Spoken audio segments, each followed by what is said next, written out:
Yes, Loud we're and here. clear. Morning, Good Senator. morning. Morning, Senator Richards. Good morning, Wendell. Good Morning. morning, And Dr. James. Morning, yes, Maria, Paul, everyone.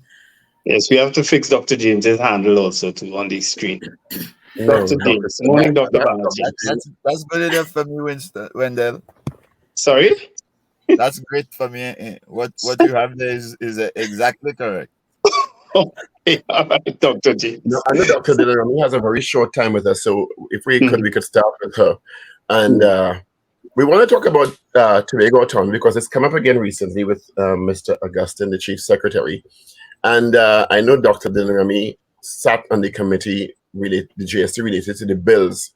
And I want to start with the question about what do you think needs to happen to move this forward? What do you think, first of all, were the stumbling blocks in the last attempt, and what needs to happen to move this process forward? Okay. Thanks for having me on your show this morning. I think, well, the committee, the Joint Select Committee, presented its report to the House in July of 2021. And during the debate on the proposed bills, there was I would put it, a walkout by the UNC for reasons that I'm not clear on that I can speak about. But and then the bill just it lapsed in this, not lapsed. They didn't continue the debate, and since then it has not come back to the House, but it has been rolled over. So for the fourth session of this Parliament, it is possible to have that bill debated. Now, what are some of the issues were that when the bill was being when it came to Tobago, there were many areas that the Tobago parties did not agree with, and they also said that they did not have enough time between the final decisions. In other words, the bill was presented, and then there were amendments made, and then they didn't have enough time between that presentation in April before the bill was presented to discuss in Tobago before the bill was presented to Parliament in July when it was presented. And as a result, so there was some in the opposition. It was then the PDP and also other parties in Tobago, not the PNM. The PNM and Tobago said they were very happy with the bill as it was. So that came to a halt at that point in time. Now, if it has to go back, as far as I'm concerned, it has to go back. It has to be debated. Then Tobago will have the opportunities to put in the amendments that they would like to see. Now, when the bill was presented before, there were amendments recommended by the PDP then, in Mr. Farley Augustine and Mr. Ho-Choi Charles. They presented to the Parliament things that they would like to see changed in that bill, but there was never an opportunity for those to be presented to the House. So if the bill has to be debated, and I think it should be, then as far as I'm concerned, the push has to come from Tobago. It will not come from Trinidad. And I'm saying that because we have the history of what is going on within the House right now. This bill requires constitutional amendment, which means that they have to have the UNC support in the House. Currently, what is going on right now, unless the UNC supports the whatever is presented to the Parliament and whatever amendments that are made, this will not get to the Senate. It will not get passed. So my understanding is that it has to be pushed from Tobago. Now, what in the before the election in Tobago in 2021, there was a lot of talk about the autonomy bill. When the PDP won, they said they had put the Deputy Chief Secretary, then Mr. Duke, to deal with that aspect of the bill of his functioning in Tobago, that he should deal with trying to negotiate so that this bill what Tobago wants could be obtained. But that never happened, as far as I'm aware, at least never happened publicly. In fact, I wrote something on it in 2020, I think in 2022, when the PDP launched in Trinidad. I said, but what is happening to the Tobago Autonomy Bill? We've heard nothing about it, but the PDP is expanding in Trinidad. What is happening to the Tobago bill? So far, the only thing I'm aware of is what people say at specific times, like when a budget is being debated. But no, as far as I'm aware, because this has to happen behind the scenes. The discussions have to happen. When I say behind the scene, there must be negotiations, as far as I'm concerned. And I'm not aware that that is happening. Dr. Dillon Remy, you mentioned Mr. Ho Choi Childs as presenting on behalf of the PDP. In what context would you? No. When the bill was the autonomy bill, when it was presented, to Trinidad and Tobago. No, sorry. When the Joint Select Committee's report was presented, people had opportunities to put in what they would like to see change when the bill is debated. And as far as I'm aware, recommendations were made by Mr. Augustine and Mr. Ho Choi Charles. Mr. Ho Choi Charles representing his party, and Mr. Augustine then representing the PDP. Okay, all right. Okay, thanks for clearing that up. Yeah. So, Dr. Dillon Remy, when you're saying that it needs to be pushed by Tobago, I'm not clear on what you mean by that within the context of how a constitution is amended according to our rules. Because you are right, you're going to need the opposition's assistance in this. So is it that you're talking about Tobago courting the opposition and courting the current administration separately in terms of the importance of the bill? Is that what you mean? I mean that when the Joint Select Committee presented its report, there were consultations in Trinidad and also in Tobago. At that point in time, people had an opportunity to say what they wanted differently. As far as I'm aware, the UNC has mainly talked about is Tobago happy with this bill? Because that is what their concerns were. Was there sufficient consultation with Tobago for you to be presenting this bill to the Parliament? Is Tobago happy with it? That, as far as I understand, was their main concern about the bill. I didn't hear them say anything about they didn't want this and they didn't want that. They were mainly concerned about what was Tobago's response to the bill. So why I'm saying that there needs to be negotiation, it is in Tobago's interest that this bill be passed. And I am saying that it is Tobago interest that they speak to both sides, talk to the PNM and talk to, because the bill is no longer there's no longer a Joint Select Committee concerning the bill. So there have to be negotiations at the level of both the PNM and because of the PNM responsible for bringing back the bill. But if they bring back the bill and the UNC's position is the same, the bill will not pass. So who should be driving this in Tobago then? Who in Tobago should be driving this My move? understanding is that currently the PDP, the leaders, the elected members in Tobago, that's why I'm saying this. When the bill was brought initially, or when the discussion, it happened with a forum of parties. In other words, it was not just, it was the PNM, it was the whoever was in opposition then, because the PDP did not exist then. When the legislation came initially, when the bill came from Tobago initially, it was presented by a group of parties in Tobago. Ideally, it should be a group of parties again. In other words, the people who are not, plus people like Dr. Vanus James, who has been involved at every level. And I know Dr. Vanus James was there when the Joint Select Committee was meeting and was there as a part of the group that met. So the group in Tobago, as far as I'm concerned, they are elected members right now, and they should be pushing it, in my understanding. But it's not exclusive to them. Right now, do you agree with that? Civil society is pushing it, and as far as I know, the other parties are wanting it to happen. Dr. James, do you agree with that approach by Dr. Dillon Remy? Well, I think the best approach for Tobago is for its government here, meaning the THA, to organize a proper, broad, far-reaching consultation among Tobagonians to address the question of what the real issues are and what the proper solutions are. It is difficult to see how negotiations with Trinidad could be organized outside of the THA taking the lead.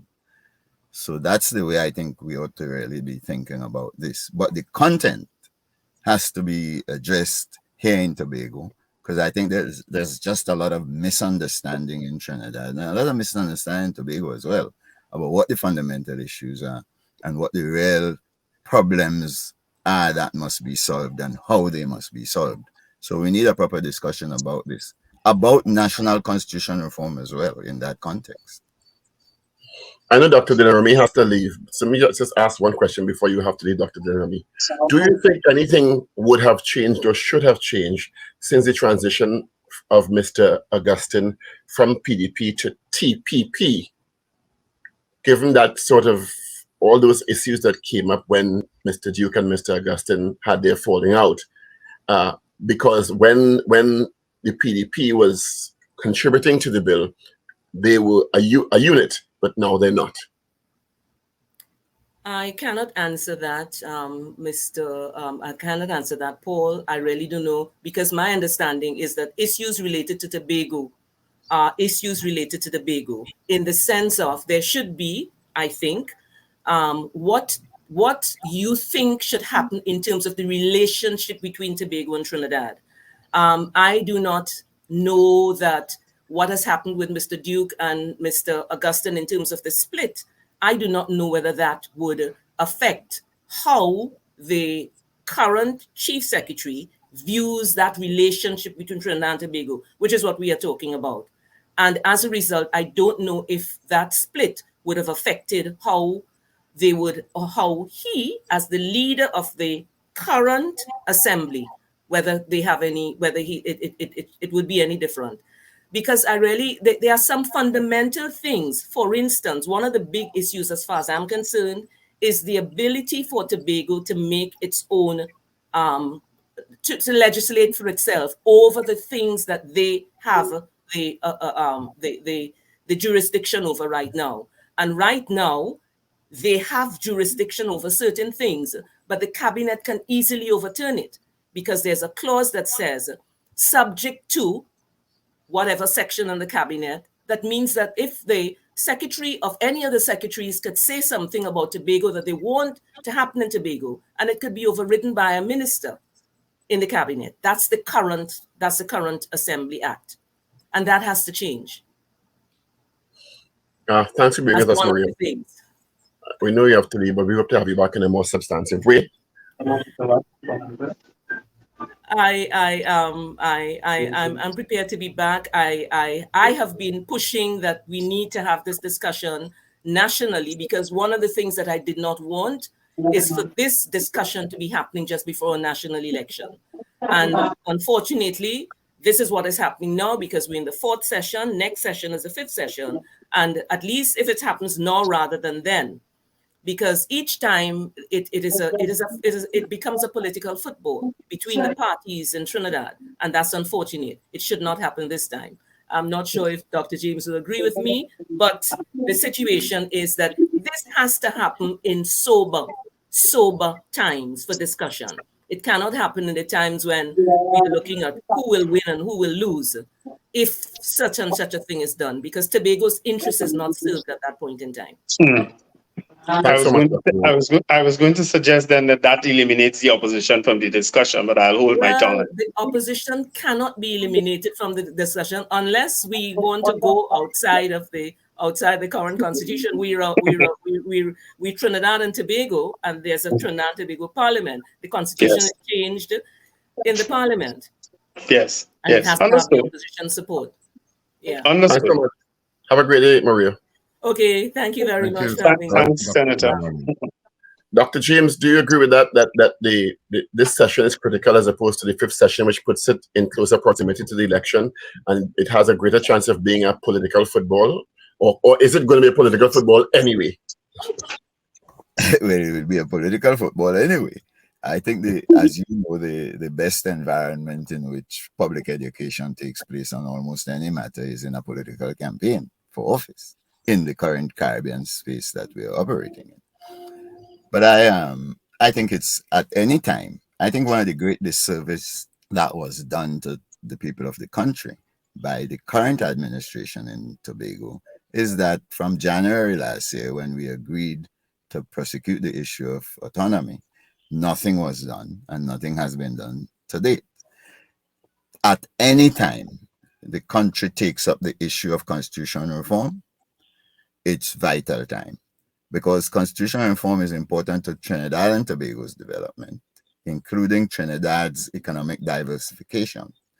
And it's critical to any progress Tobago could make in getting out of the 140-year mess we've found ourselves in economically. That requires an improvement in our capacity to make relevant, sound policy. And that can't be done in the current constitutional arrangements we have in the country or in Tobago. So we should begin the conversation tomorrow morning. It's good you are beginning it here today. This is a very good thing. And we need to widen the conversation and have the whole country in a proper discussion about the importance of sound policy making and therefore proper constitutional design in allowing the country to make progress going forward. I mean, Paul, we've been stagnant. The country has been growing. The economy of Trinidad and Tobago has been growing at just under 2% per year, the GDP per capita of the country, since 1960. Growing at that rate, you will never achieve the goal that the country keeps repeating about becoming a developed country, because remember, those developed countries are competing too, and they are moving ahead. So growing at 2%, you're not in the game. For us to get into the game, we need to change the way we make policies so we could make more effective policies to restructure our economy, upgrade our sociology, upgrade our governance arrangements, and in that context, have a chance to grow at the pace required to the world. So where we are now, we need the conversation immediately.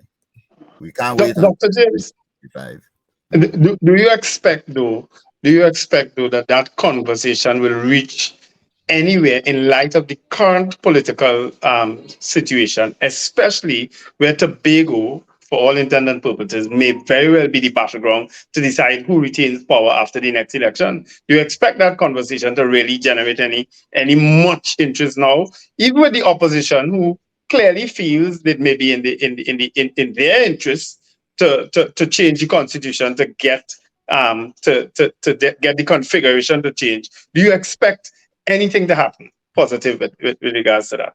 Yeah, well, there are many political forces on the ground in Tobago that's interested in this issue, and all of us will get into the discussion, into the activism required to move the agenda forward. So I think that alone has to be calculated as a critical element that could move the agenda forward. It is not just Farley and his team, or even the PNM.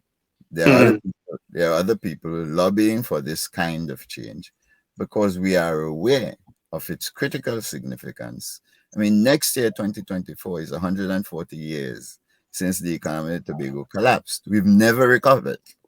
This is 140 years later, and we have never been able to build an alternative to the collapsed sugar economy. So today, we are 80% dependent, 82% dependent after the collapse of Tobago's economy last year. We are 82% dependent on the Trinidad economy to pay our way in the world. That was the same reason we were tied to Trinidad in the first place in 1884, in 1889. So, these are deep-seated issues in Tobago. People know they are important, and people rally, people responded in 2021 when we went to them and said, time to deal with this issue properly. That's why we removed the PNM. And we are in the same boat today, and we'll continue that fight until we get that sorted out. And let me say again, it is critical that you don't think of this as a Tobago issue. I don't agree with Maria on that at all. This is not a Tobago issue. This is a national issue, and for that matter, a regional issue.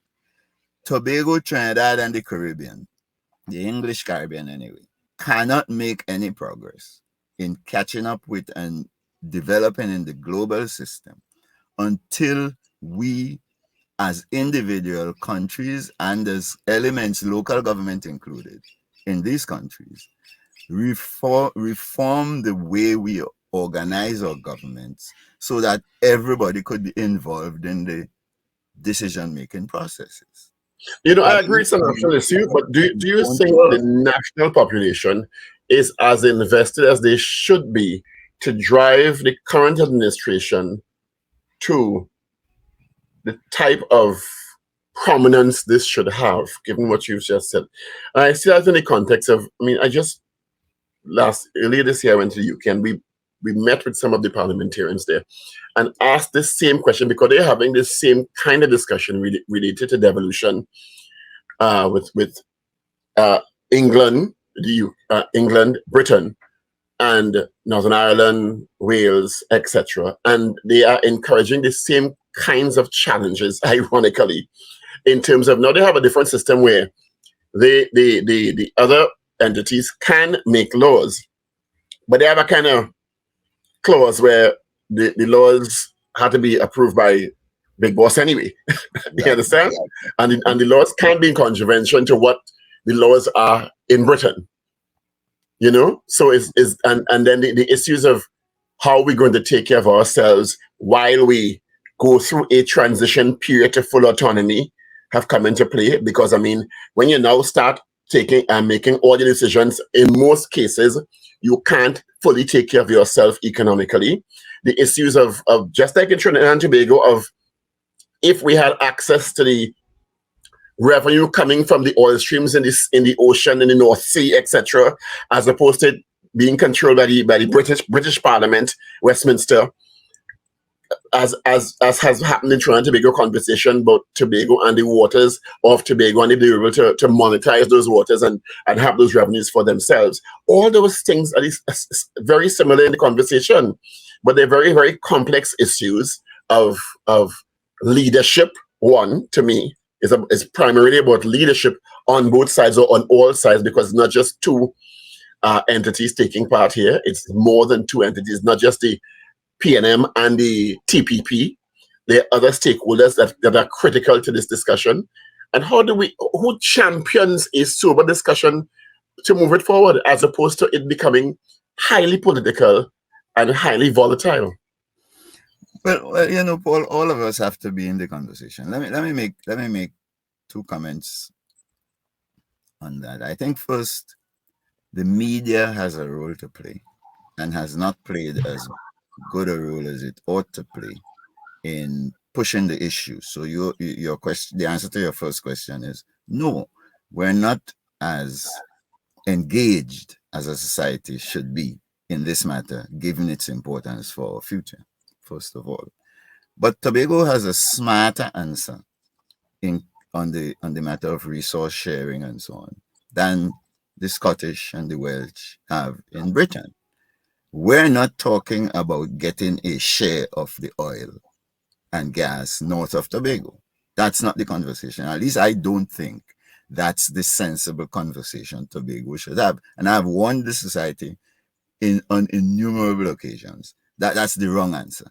The correct answer is Tobago needs an adequate share of the national expenditure pool.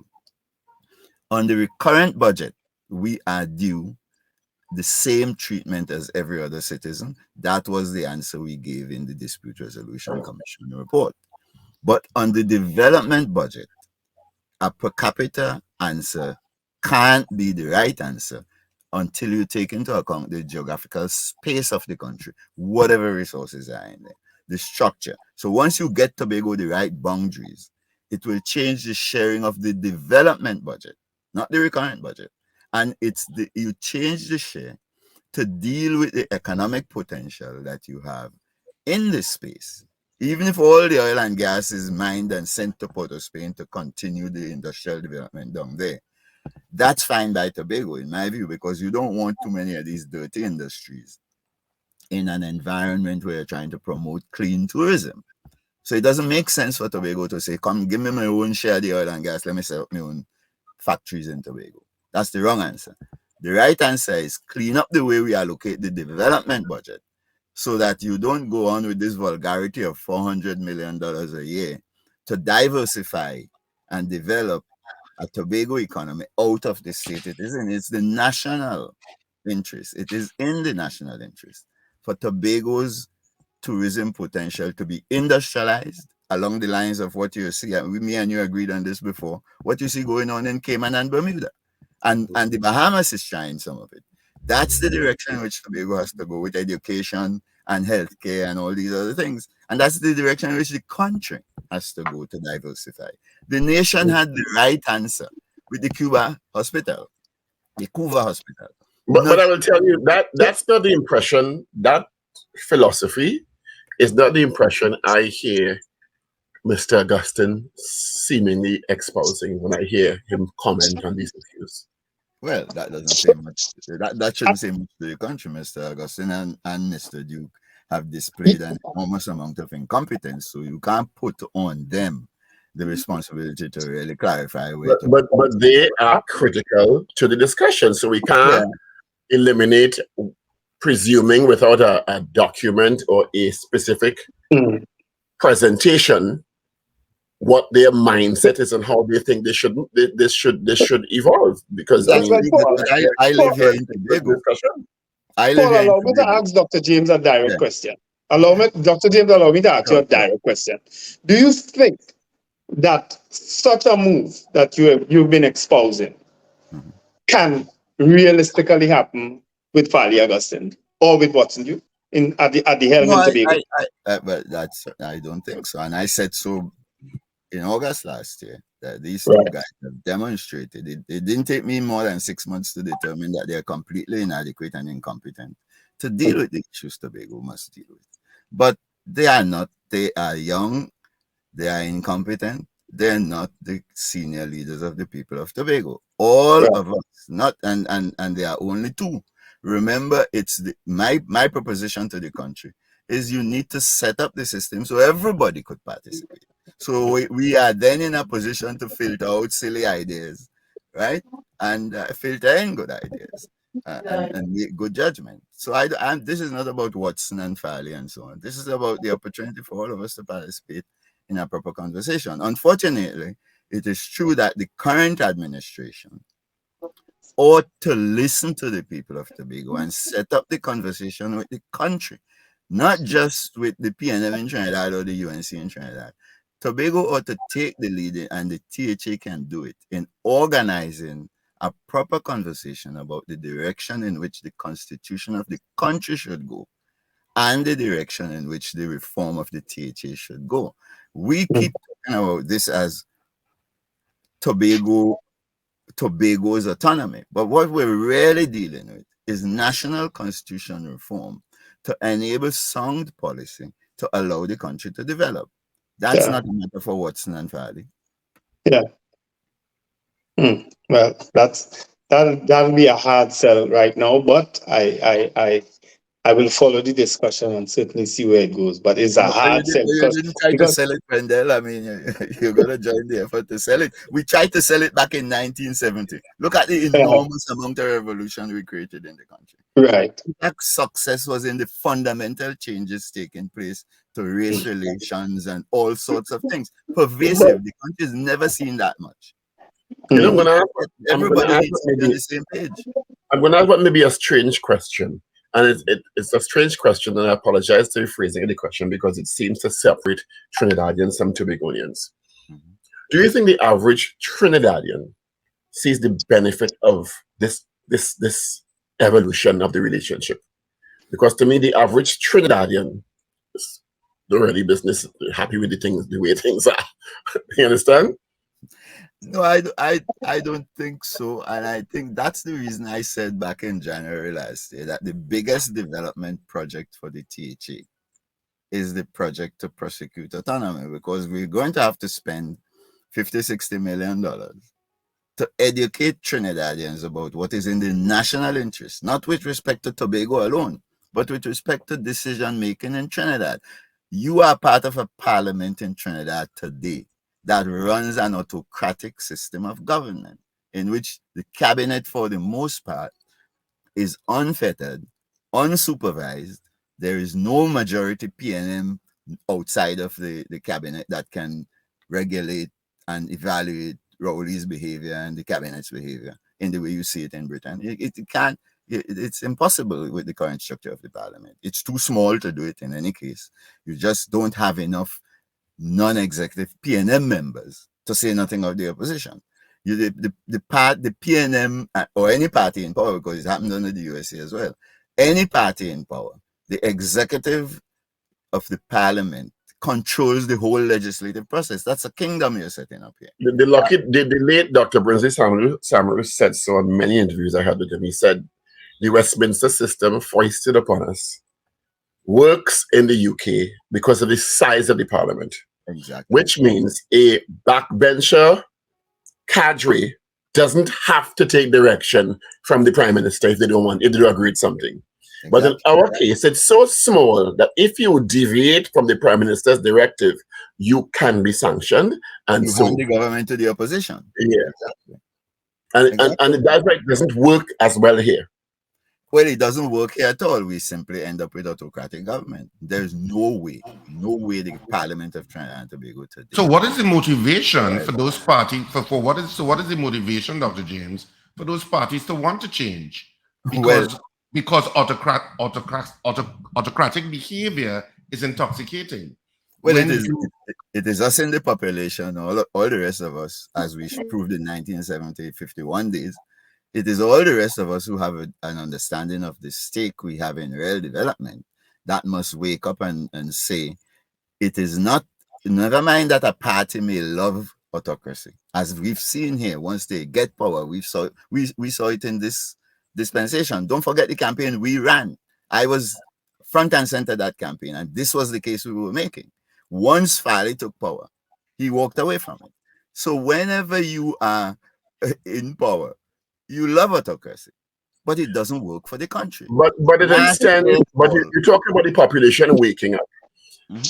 It extends past what Richard has described in terms of the leaders of a particular party loving the intoxicated power base to their followers, their supporters, because the supporters feel, by example, my party in power, and I also have the power by extension. So there's no motivation to change the status quo. Well, we proved that wrong. That's a principle people enunciate. But remember, in 2021, we proved that wrong. The PNM didn't want any change. Like Maria said, they love what Rowley has in the parliament. We took a different case to the population, including PNM members. And we got 16,000 Tobagonians, including a lot of PNM people, to come out and say, we need the system to change. But that's Tobago. Tobago is vastly different to Trinidad in terms of mindset. Okay, fair enough, but the public education has not been done but once in Trinidad on this matter. And when it was put and I think, to add to that, I think one of the issues is that while you may have taken a convincing argument to those 16,000 Tobagonians, they also had the motivation of rejecting a particular person, when you know that, as a great motivation inside in terms of the PNM. So it's not necessarily that the status quo shifted because of your advocacy, is because of, well, I don't want that person. But when you're campaigning, Paul, you bring everything, you throw everything at the opposition, you throw the kitchen sink. But I live here and I can tell you what I meet every day I go about. Everywhere I go, people saying, this is the right case. Keep making it. We're behind you. So people meet me in the banks, in the supermarkets, in the pharmacies, on the street, stop me as I drive in, flag me down, and this is the right case. Keep pushing it. Intellectuals tell me so, farmers tell me so. Also, I don't want to rub it in your face, sir, but you admitted to standing behind somebody you thought would be a great spear of the arrow, who proved not to be such, in your own words, a great leader, you know. And I'm not saying, he said incompetent. I'm not saying the outcome may not have been what is best for Tobago. I really don't know. But I'm saying that everyone can sometimes make an error in judgment on any particular side. Every election is like that, though. Every time you go to the polls and you back a set of people to do something in the structures that we have in place now, you are taking a gamble that people will not enjoy autocratic power enough not to want to keep the commitments they made. So far across the region, that has been the wrong gamble. So what we're learning is that you really have to push the agenda the way we did in 1960. But maybe that's how we socialize. Maybe we all are just socialized in a way in Trinidad Tobago that we say one thing, but when we get that taste of power, we turn into something else. Well, you know, it's we who own the country, you know. It's not the autocrats who own the country. We are the owners. We are the ones who have to get up and say, okay, what going on so far not good enough. But everybody says they want to democratize and they want to devolve. And when they get there, this really feeling nice, boy. King for a day is a nice place to be.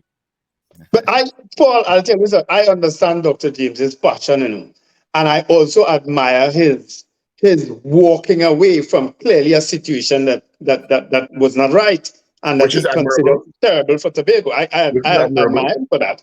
And I understand why he wants to push this, but I want to add to that too, Dr. James, that Trinidadians largely mean are very selfish, self-centered people now. So I mean, I'm hearing you, and I know that your appeal is for us in the media to assist in pushing that agenda, but I don't know.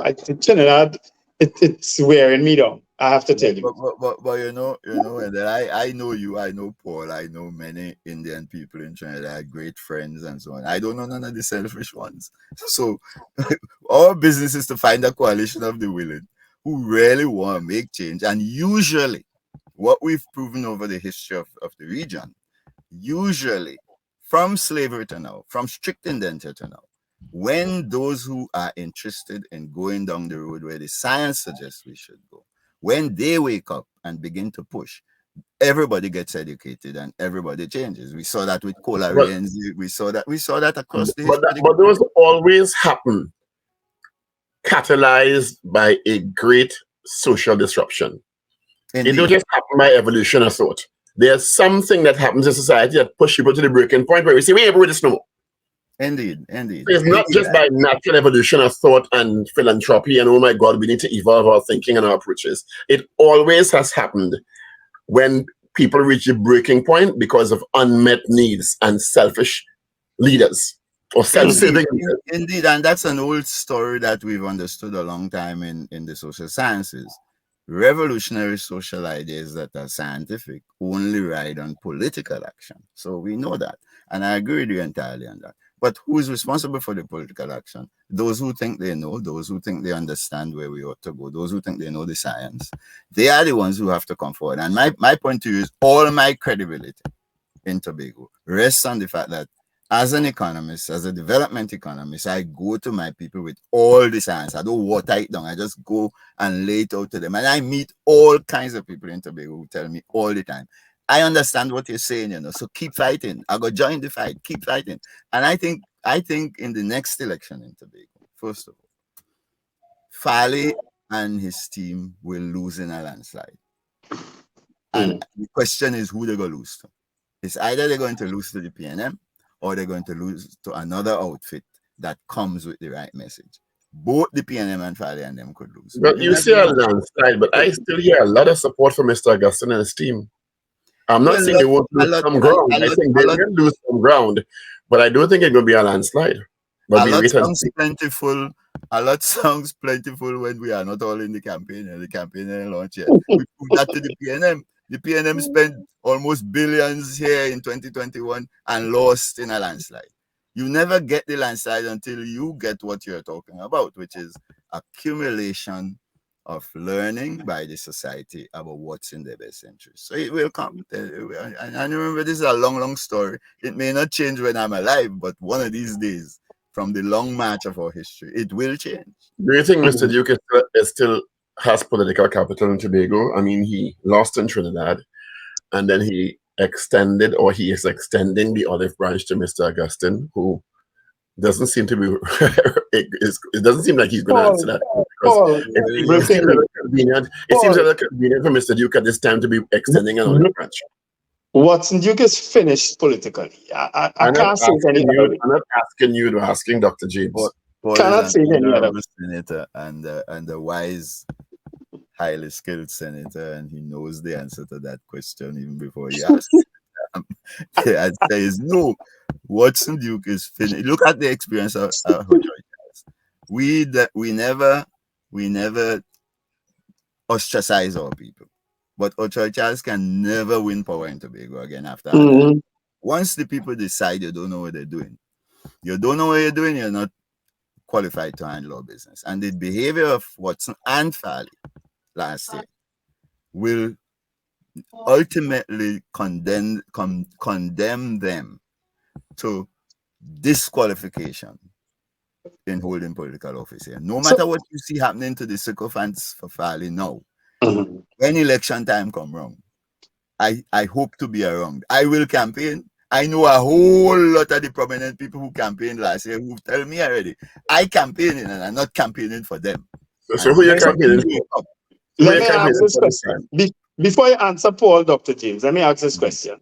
Because I think what you're saying was demonstrated also too with the PNM, how they were swept out of power because of leadership at issues, right?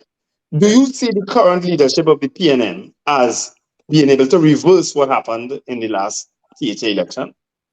I don't think so. I don't think, quite frankly, either in Trinidad or in Tobago, I don't think the PNM has clarified for the society that it understands what our problems are and where we ought to be going. I think the reason the UNC is getting traction of some sort in Trinidad is because of that incompetence by Rowley and his team. They seem completely unable to grapple with the fundamental issues we are talking about, including the issues regarding the way to restructure the economy, of which the governance element is a big part.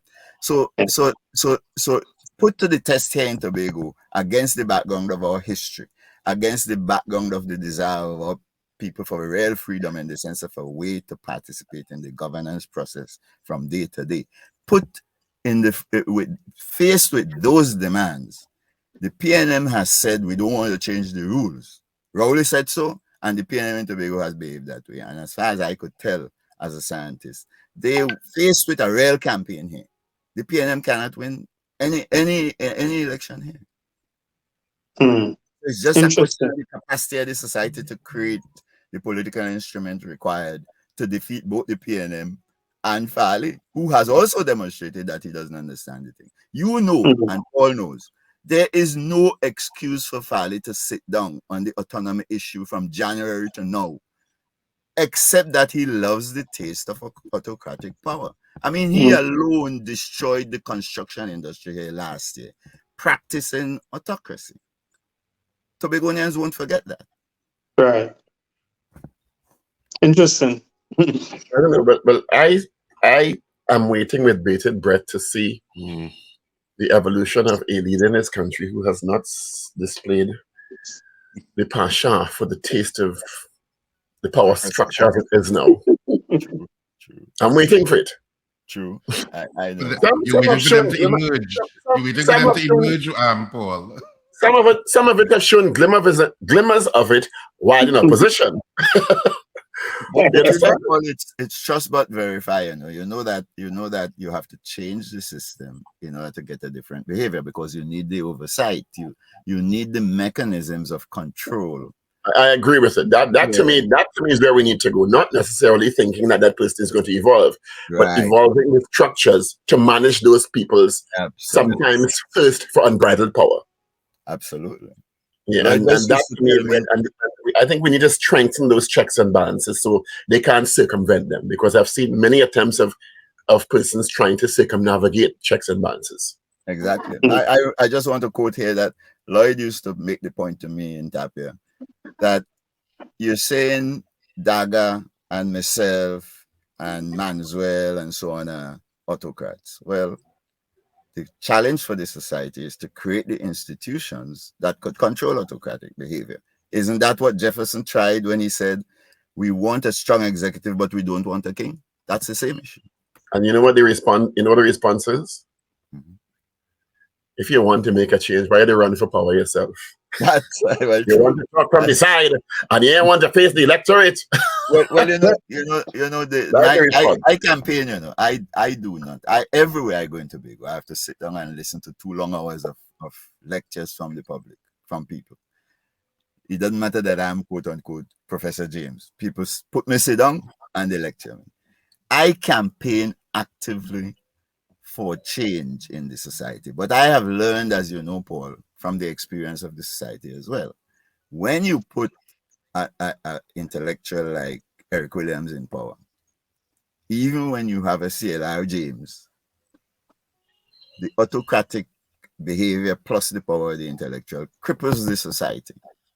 And you can't make any progress. So my interest is in development. My interest is not in holding personal power. So my job is, let me go around as Professor James in Tobago and clarify for everybody I meet, including in political campaigns, exactly what we have to be doing to develop Tobago and Trinidad and Tobago. And when we take on that agenda, that's political activity. That's political leadership as well. I think we need to move up from 41 constituencies. Absolutely. That's what I think needs to happen. You need about 95. I think you need to move up from 41 constituencies. Patrick Manning was going in that direction, and we crucify him and crucify him for it. I think moving up from 41 will help democratize it even more. I agree with that arithmetic, Paul. I think you need about 95. You need to keep when you might be 95, but it certainly should be under 61. But let me say what the arithmetic is. You've got to keep the cabinet at 15 or less. That means you already need somewhere in the region of about 30 PNM, say, or UNC on the winning side, 30 non-executive members on the winning side, in order to set up effective oversight of the cabinet. And once you take that already means that you need double 45 in order to set up a parliament that could work effectively. Because you remember, you're not talking about handing the government to the opposition. You're talking about policing, effective policing of the cabinet. So the numbers will get you up to where I am. And I think it will eliminate the safe seat paradigm. Absolutely. Yeah. But people wouldn't be going to the parliament to be in the cabinet as they do now. People would be going to the parliament to make law. Yes. You will see the cabinet. Yeah. Exactly. And may I suggest, Paul, that you need to reform the Senate as well. The country must. I agree with that. I fully agree with that. I agree with that. Senate and elect the senators and give them oversight responsibility as well. I could live with that. This conversation reminds me of the conversation that was taking place during the Manning regime. I remember him talking this type of language in terms of expanding the Senate and so on, and bringing in the heads of the municipal corporations as part of the Senate. You remember that? You all remember that? Yeah, you would like that. But he never got either the arithmetic of the House or the arithmetic of the Senate right. And he surely never understood the real role of a Senate in a country like Trinidad and Tobago. Checks and balance. The spatial responsibilities of a Senate that including men like Paul. This current senatorial structure doesn't have any resemblance to what that must be. Yeah. And that's where the UK House of Lords works, because it's so vast. You know, it provides expertise and checks and balance. Although, Paul, we in the Caribbean should not be looking at the House of Hereditary Lords or anything like that. I don't think so. I don't think that's an option. The word Lord gives me shivers. Yeah, exactly. I think we must elect God Almighty. We must elect them. Human lords, no lords. And them the power of representation. we must hand them quite clear responsibilities, including responsibilities for managing senior appointments of judges, and so on. But the critical responsibility is to look after the spatial development of the society. That's the protection of minority rights through senatorial design. We've understood this for a long time. This is no news anymore. But we have to have a proper conversation in the country about all of these elements. Yeah.